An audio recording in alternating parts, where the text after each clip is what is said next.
AC දාපු office එකක සැපට ඉඳගෙන වැඩ කරන්න. එහෙමත් නැත්තම් තමන්ගේ කාමරේ ඇඳේ ඉඳගෙනම ඩොලර් හොයන්න කවුද අකමැති? ලංකාවේ විතරක් නෙවෙයි ලෝකෙම වැඩිම ඉල්ලුමක් තියෙන වැඩිම පඩියක් ගෙවන රස්සාව තමයි software engineering කියන්නේ. හැබැයි ගොඩක් අයට තියෙන ප්‍රශ්නයක් තමයි මේ රස්සාවට යන්න නම් කැම්පස් ගිහින් අමාරු ඩිග්‍රී එකක් තියෙන්නම ඕනේද? නැත්නම් IT ඩිග්‍රියක් නැතිව SC කෙනෙක් වෙන්න පුළුවන්ද? අද වීඩියෝ එකෙන් අපි කතා කරන්නේ ඒ ගැන. සරලවම කිව්වොත් software engineer කෙනෙක් කියන්නේ ප්‍රශ්නවලට විසඳුම් හදන කෙනෙක්. මේකේ ප්‍රධාන කොටස් දෙකකට බෙදෙනවා. එක front end.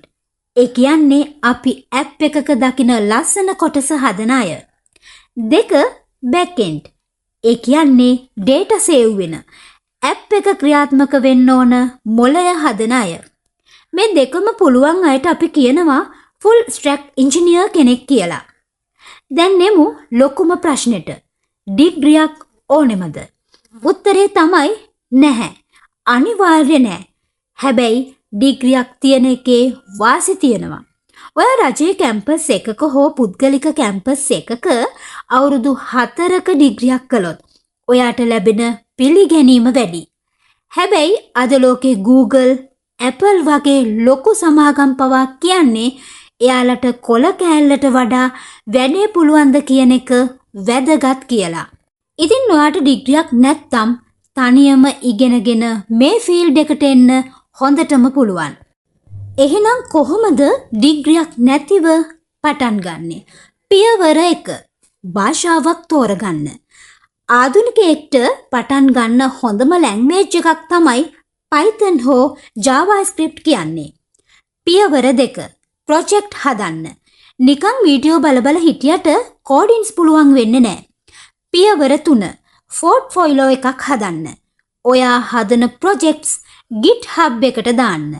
ඩිග්‍රියක් නැති ඔයාට ජොබ් එකක් ඉල්ලන්න තියෙන එකම ආයුධය තමයි GitHub කියලා කියන්නේ. පඩි කොහොමද? IT ෆීල්ඩ් එක කියන්නේ ලංකාවේ දැනට වැඩිම ආරම්භක වැටුපක් ගෙවන ෆීල්ඩ් එකක්.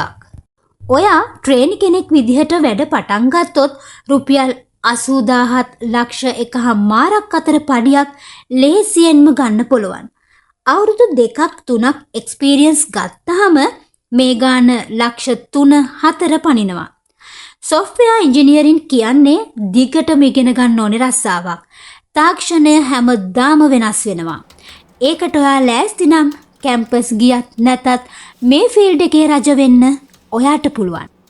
ඔයා දැනටමත් IT ඉගෙන ගන්න කෙනෙක් නම් අලුතින්ම එන ඉන්ටර්න්ෂිප් සහ ජොබ් වේකන්සීස් බලන්න අදම අපේ profession.lk වෙබ් අඩවියට පිවිසෙන්න. ලින්ක් එක පහලින් දාලා තියෙනවා. වීඩියෝ එක වටිනවා කියලා හිතෙනවා නම් ලයික් එකක් දාන්න. ඔයාගේ ප්‍රශ්න පහලින් කමෙන්ට් කරන්න.